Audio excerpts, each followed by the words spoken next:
Hi mayam ngasidi mushroom kamaina yumda som hauzabado yenghanjage aigi iya Haggy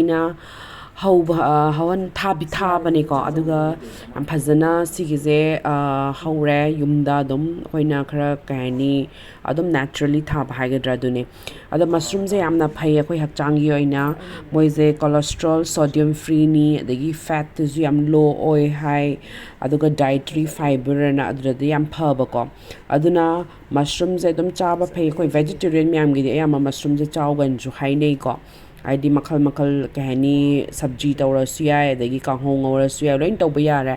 aduna moize good source of protein potassium adagi vitamin C kaina su hainei mayamna yam tin chawna phajana pale thajade yumda smaina habit just sampling oina tawba yeng bane ba ado ngasidi aina mushroom je kaini aidi mushroom je kangho gumo budi pamta ju fries yam pame ba adagi achar sem je mushroom gi achar se yam hawe ba aduna aina sum try tawbudo ado mayam bora hobus sum hauza ucharake bora je hoi adubudi mayamna